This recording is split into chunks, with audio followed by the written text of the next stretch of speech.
the situations that they continue to put you in, like watching. I remember being a kid. I went to school in Queens, and it was at the time it was an all boys Catholic high school. It was like Oz from HBO, and I had a remote during that. I would change the channel on people all the time, and I don't know how I got a hold of it, but I would change the channel and people would get so mad, but I would do it like under my arm or around the side and I would continuously do that shit. And when you had to do that at the bar, and I don't know how you didn't die.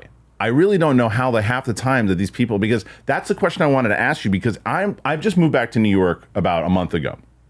And I told my friend Chris, who is like also a major fan of the show, I told him that you were coming on, and he was like, "Oh, I love that show." And he started talking about all the episodes, and I was like, "How in New York? How is it becoming more difficult for you that in a bar like where you? I'm not sure where that bar was, but where people aren't recognizing you all the time?" Well, I mean, that's a perfect example. Let me kind of back up and tell you what the punishment was for people watching at home. It just aired, I think, last week or 2 weeks ago. So it was during March Madness. All the March Madness games get broadcast on TBS and True TV and all the Turner networks, So it was in family. We got permission to use the actual game on Impractical Jokers. And it was a really important game, right? It was UConn versus, I can't remember, right?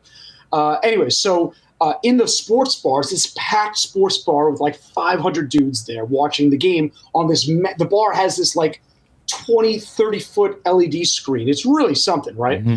But I can't go into a bar in Midtown Manhattan just looking like myself. I'll get recognized, right? So all they did was put a goatee on me, different kind of glasses, a baseball hat, and that did the trick, man. Like I looked like enough, different enough that no one recognized me.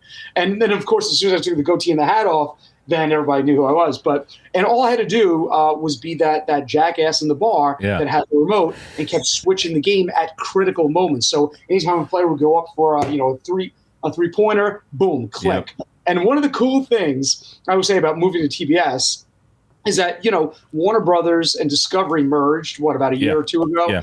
And so we have access to all these Discovery Channel programs, right? So Discovery owns Animal Planet and, of course, Discovery and lots of other networks, ID, things like that. So we have access to all this different programming that we never had access to before. Sure, yeah. So we got permission to switch to the Animal Planet. They had like a Bigfoot episode on. Oh, yeah, with Jack Osborne. Yeah. Jack Osborne's Night Terror, right? We got permission to keep switching from a critical game in the Final Four to a Bigfoot episode on Animal Planet. And every time you cut to Animal Planet, to that moment, we made sure to cut to the moments in the show that were the lamest moment, where the guys are just sitting around in a forest and nothing's happening, So just to piss these guys in the bar even more, And it's just so funny. So how do we get away? How do we not get punched or get away with it? That particular punishment, I specifically requested there 2 security guards to be in the bar. Okay. Okay. So they're going to take a swing at me.